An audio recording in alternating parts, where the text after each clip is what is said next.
again, and welcome back to the Journal of Oncology Practice podcast from ASCO. This is Dr. Bob Miller of the JOP editorial board.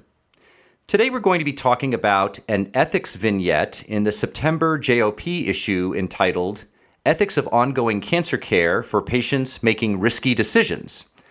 I'd like to introduce the author, who is my podcast guest for this evening. Dr. Jeffrey Peppercorn is an associate professor and medical oncologist at Duke University, specializing in the care of breast cancer, and he is director of the Duke Breast Cancer Survivorship Program. He's the recent chair of the Ethics Committee of the American Society of Clinical Oncology. He's also a Greenwall Foundation faculty scholar in bioethics and an American Cancer Society research scholar. Thanks very much for joining me this evening, Jeff. My pleasure. So maybe you could just summarize the vignette that you use in your paper for the benefit of the listeners who haven't read the whole thing. Sure. So I describe a challenging case of a young woman with locally advanced but curable breast cancer who initially presents for medical care, is evaluated by a multidisciplinary team, and the decision is made with the patient's involvement to undergo neoadjuvant chemotherapy. So in this case, the patient had a large triple-negative breast cancer. She undergoes neoadjuvant chemotherapy and actually has an excellent response with the expected toxicity and tolerability, and has essentially a clinical complete response, meaning that on exam and imaging, you can't see the tumor. So the fact is that this is excellent and hopefully will lead to what we look for as a pathologic complete response at the time of surgery. But medically and scientifically, we're not yet sure if it's safe in any patient to forego surgery. So as was the case here, surgery was recommended and described as a necessary part of the plan, and indeed maybe the most important part of the plan. However, when it comes to that point, the patient declined surgery. So it right away highlights the challenge of shared medical decision-making when patients make decisions that the physicians involved don't think are appropriate or safe. And then the case became more challenging because if the patient at that point just decides, I don't want to do this, I'm going to make my own decisions, well, really it's well established that patients can decide for themselves what they're willing to go through or decline, and they have a right to decline any aspect of care, especially if they're making an informed decision. But in this case, the patient decides they want to have ongoing follow-up with the medical oncologist and other members of the team. They explain that they've found a outside alternative medicine practitioner who apparently acknowledged that surgery is seen as one option, but instead recommends a combination of herbs and other things to restore the body's natural balance, which they tell the patient will help prevent the cancer from ever returning. The patient believes that this is a viable option and wants the medical team's ongoing involvement to help implement this plan, doing some of the things that the alternative practitioner has recommended, such as ordering laboratory tests, ordering very frequent radiographic imaging, such as ultrasound and MRI. So it raises several interesting and challenging questions, and I think is, while the specifics of this case may be rare, somewhat unique, I think this kind of thing happens very frequently in oncology practice. Oh, absolutely. Do you think, I know this is a vignette, but do you think the patient was well aware that surgery would be the recommended treatment regardless of the good response that she had? Yes. I mean, surgery, in this case, both initially and then throughout the course of the patient's care, it was explained that surgery is the mainstay of treatment for breast cancer. It was explained that this is a curable but potentially life-threatening condition, that the cancer needs to be removed. If it's left there, it's expected that over time it will grow and spread to other organs. Of course, even if it is removed and you have optimal care, it can come back and become a life-threatening problem. So all of that standardly would have been explained at the outset and then reinforced throughout the ongoing care. So you talk in the paper a little bit about the physician's obligations toward the best interests of the patient. Does that change at all because of the choices that the patient made for something like this? What are the physician's obligations? Yes. What are the physician's obligations normally versus what when the patient changes the rules midstream, if you will? How do you think that changes things? Sure. Well, I think the physician's obligations in general, we can talk about what are described as the bioethics principles of medicine. where there's obligations to respect the patient's autonomy, meaning their right to make decisions for themselves about their health care and to make informed decisions, and the physician is expected to facilitate that, in contrast to maybe an earlier age of medicine when the emphasis was on paternalism and just deciding what we thought was right for the patient and implementing that with or without explaining what we were doing. Mm-hmm. So autonomy, of course, as most of us understand now, has a very high weight in medical practice.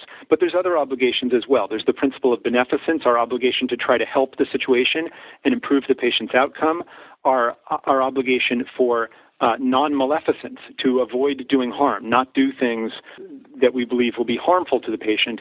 And then finally, there is an ethical obligation towards the principle of justice, which has been described in varying ways, but takes into account the physician's obligations to do what's right by society and to respect the rights of other patients if they come into conflict somehow, or balance those against the situation at hand with an individual patient. So all of these things are always at play in most decisions, but typically they play out that we discuss the clinical situation with the patient and allow the decision-making to be based on their informed preferences. We place great weight on that. Now, if there is both very strong data, clear data on what is in the patient's best interest, in this case, a curable breast cancer, mm-hmm. and what is, in any consensus view, would be the pathway towards giving her the best chance of cure. You know, you might debate the role of chemotherapy, but so far, as of 2012, we don't debate the role of surgery in almost any case for curable breast cancer. So the challenge here is that the patient's decision to forego surgery creates a conflict between the principle of autonomy and our desire to respect the patient's wishes and the principle of beneficence. And then if the patient, in addition, asks you to do things that help her pursue a path that the physician thinks are dangerous, you could argue that the principle of non-maleficence comes up. We're now maybe doing harm in our actions. We're enabling a dangerous decision for the patient.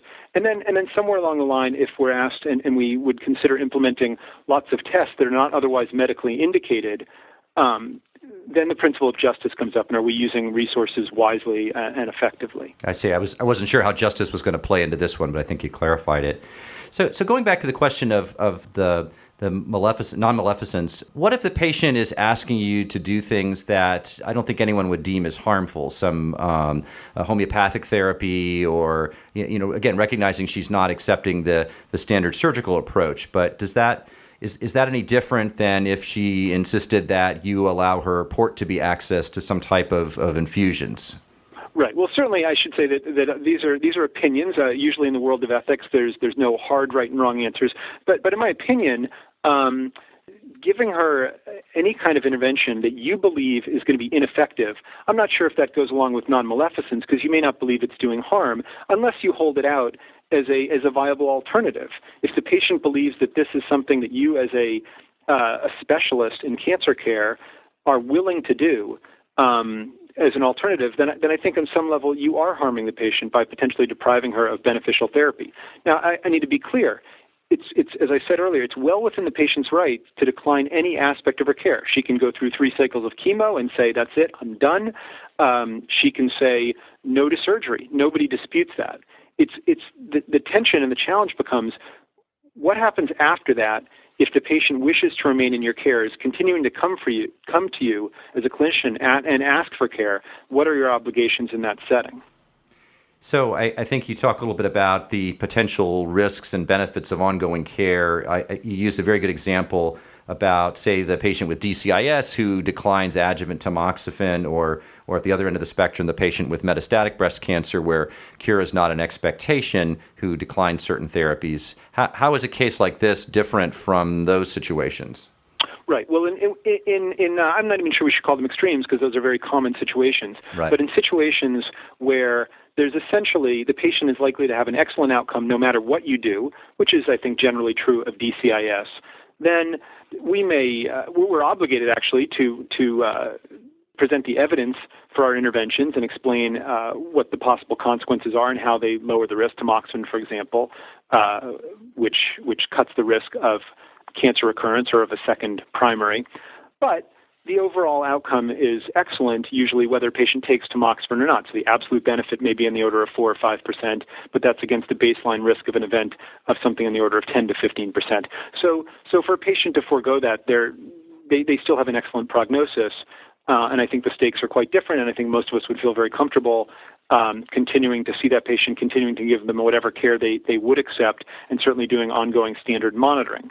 The other side of the spectrum is for the patient with advanced disease, where, as I and others have written about, there's a wide range of choices, and in fact, I think too often in medicine we err by not eliciting the patient's preferences. If we've got an incurable situation, then a reasonable patient can either decide to go ahead with 1, 2, 3, sometimes 4 or more lines of therapy, and a patient with different preferences or goals could reasonably decide, if you can't cure me, I'm going to place the emphasis on quality of life and not spending my care in a medical setting and not undergoing the potential toxicity, even if there's some benefit to be had.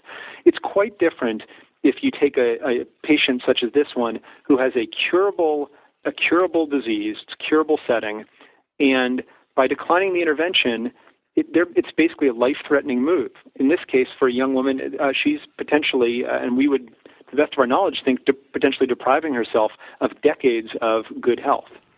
So what strategies should the physician employ in those circumstances if you can't really talk the person down from their viewpoint? Well, I will say I don't claim any special wisdom in what's going to be most effective, but I think the things you need to try are to explain to the patient the basis of your rationale for wanting to treat them. So this is clearly a case where you sit down with the patient and make sure that they're at least making an informed decision. Do they understand the consequences? Do they understand the timing issues? Meaning, if they forego an intervention today, is it something that you can come back and revisit if they change their mind 6 months later? Sure. Or are they missing a window for treatment? I think it's also critically important that you try to understand the rationale for their decision-making. Because sometimes in these conversations, just as a practical matter, you'll realize it's fear of a side effect that may be well-founded or may be completely unfounded. And sometimes pursuing that path will lead you to recognize an opportunity for education that will lead the patient to make a different decision. Sometimes there may be religious preferences or other spiritual preferences, and sometimes no matter how much you discuss it, you'll get to the point that the patient does seem to understand your perspective, and they simply have different preferences and or different beliefs. In this case, the patient had met with another practitioner and simply believed that by undergoing herbal therapy, she could create some natural balance in her body that was going to fend off the cancer. And I don't think any bit of information from the medical team could dissuade her of this. I think what's always challenging, and just know in my own practice and experience, is I never know how hard to push and for how long. Right. And not, there's been circumstances where I've had patients who've declined things I've recommended that I clearly thought that they should have, like an aromatase inhibitor, an adjuvant therapy, or something like that. And I'm always fearful that if I just say it that third time or that fourth time, or I just push it too many times, that they're going to shut down and it's going to affect our relationship, and they may not come back to see me at all, and they never get a mammogram again or something like that. So I think that's a tension that when you're facing an area of discomfort like this, that I don't know that maybe we just need to do it more and get more comfortable with it, but it seems like it's always going to be challenging. I think it's in the realm of a skill, and this comes up all the time. It comes up outside of oncology. Others have written about it. I think I cite it in the article. There's an article by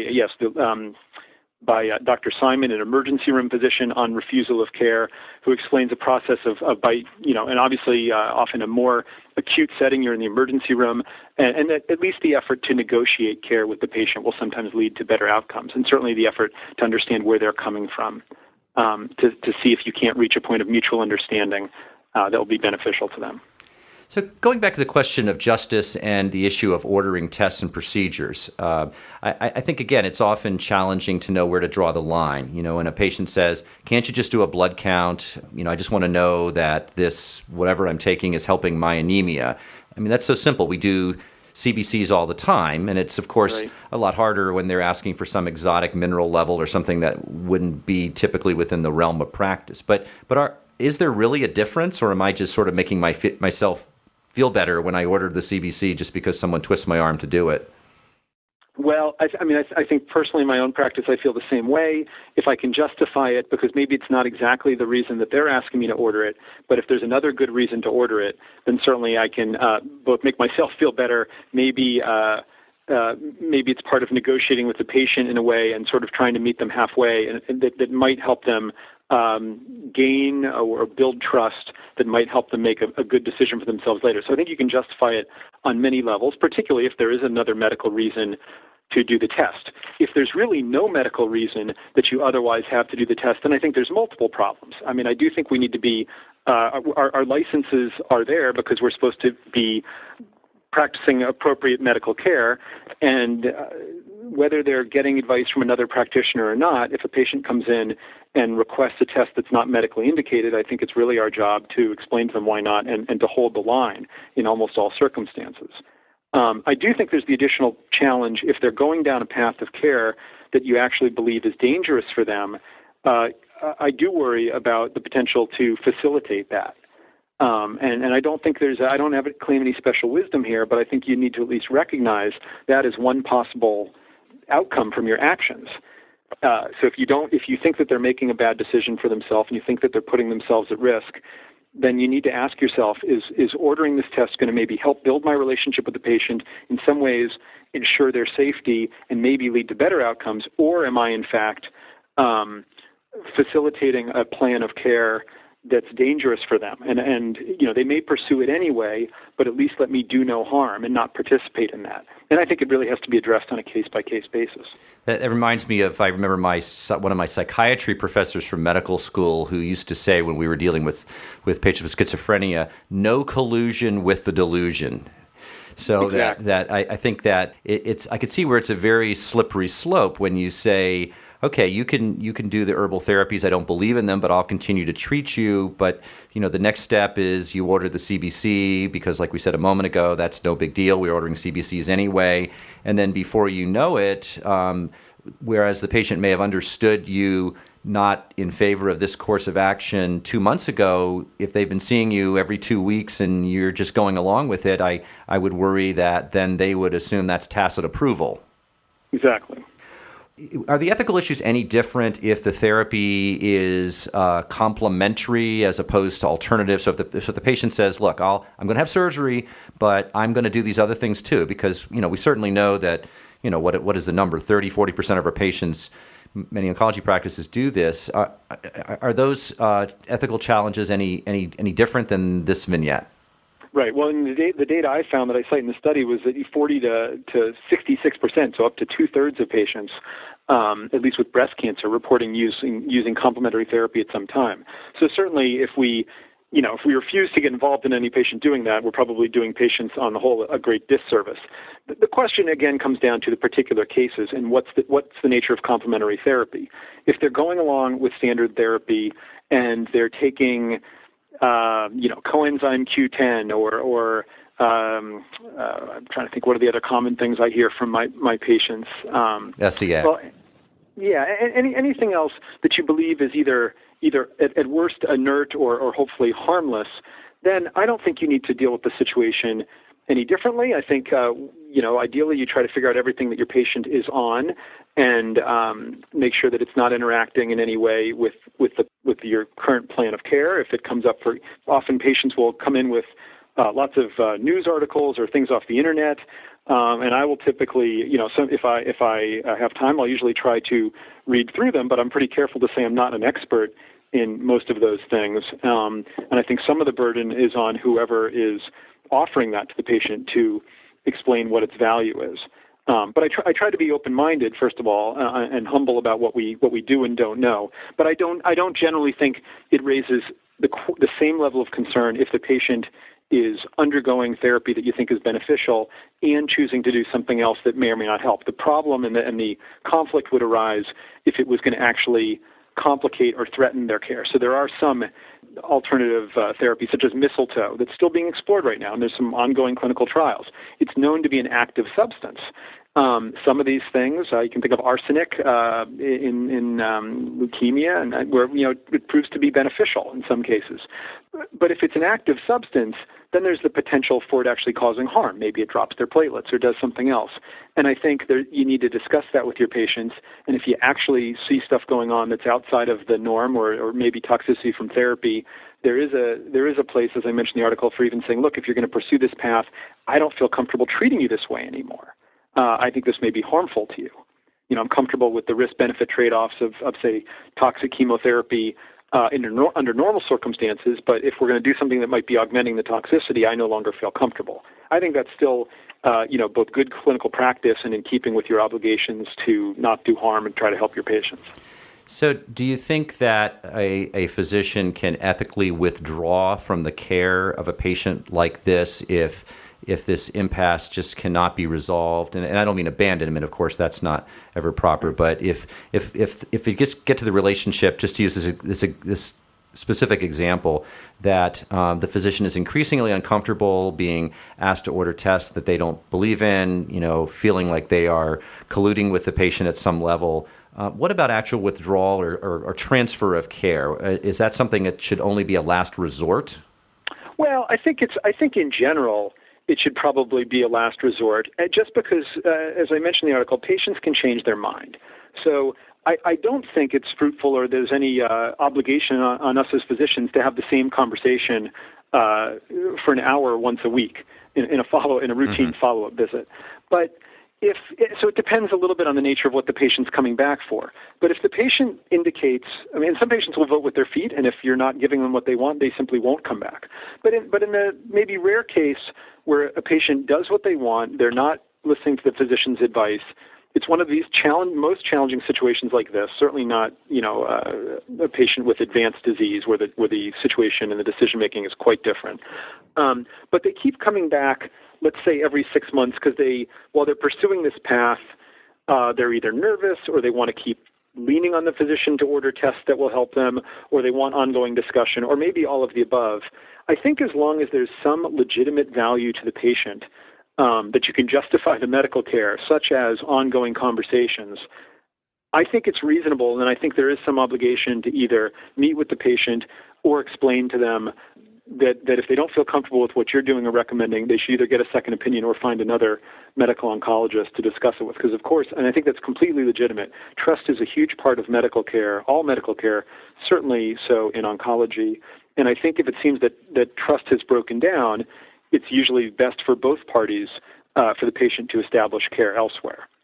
I can think of some very difficult situations where a patient insists on coming back and wants to demand things that are not evidence-based, felt, if anything, to be harmful, not helpful by the physician, and in which case, not only is it probably good to be clear with the patient that this is not what I believe in and I'm not going to see you and continue to offer this to you, debate this, and then obviously sometimes you have to get, take medical legal action to clarify the relationship. But hopefully that's a very rare situation. And usually it can be worked out mutually with the patient that either we're not going to go down this path and I'm happy to try to help you with other things or to have an ongoing dialogue in case you change your mind, or, well, I'll refer you to a colleague. So at least once, maybe that'll even be helpful. Maybe getting a second opinion, frankly, probably usually in these situations, getting a second opinion or offering a second opinion would be helpful. So I know this is not at all what your article was about, but are these type of ethical issues taught in fellowship training programs these days? Do you have any sense of that? I don't think so. I don't think, honestly, in both sort of doing some of the background research for this article and having thought about this, and I've taught at Duke Medical School. I was asked to give a lecture. I don't know if I was asked to give it on this subject or if they said pick a topic, but it was on refusing care, which is part of what led to some of the background for this article. So in that sense, it has been taught, but I think it's quite rare. It's certainly not something that I know to be part of the standard curriculum or even something that's commonly brought up as a common ethical issue. Although you can find, as I said, there's this emergency room physician, Dr. Simon, who's written about it. There's a small body of literature on this, but I don't think it's something that's been very well worked through and certainly not something that is taught. If anything, trainees may encounter it as they go and learn by example or learn the hard way when they're in clinic or practice. So I think that these cases are very challenging, and in writing about this, I'm really trying to invite my colleagues to enter into a dialogue about this in the hope that maybe some collective wisdom will emerge and we can all learn how to better handle them.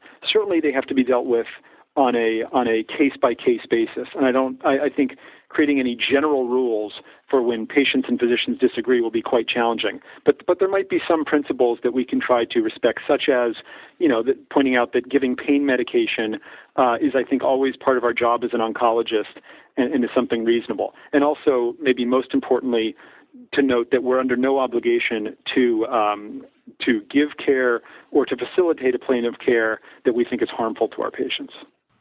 Dr. Peppercorn, thank you very much for taking the opportunity to talk to me this evening about this very interesting topic. My pleasure. Thanks very much. Well, that will about do it for this podcast. Thanks again to my guest, Dr. Jeffrey Peppercorn from Duke. Stay tuned for our next podcast later this month with Linda Pareco from the NCI talking about improving accrual onto clinical trials. This is Dr. Bob Miller from the American Society of Clinical Oncology. Thanks very much for listening.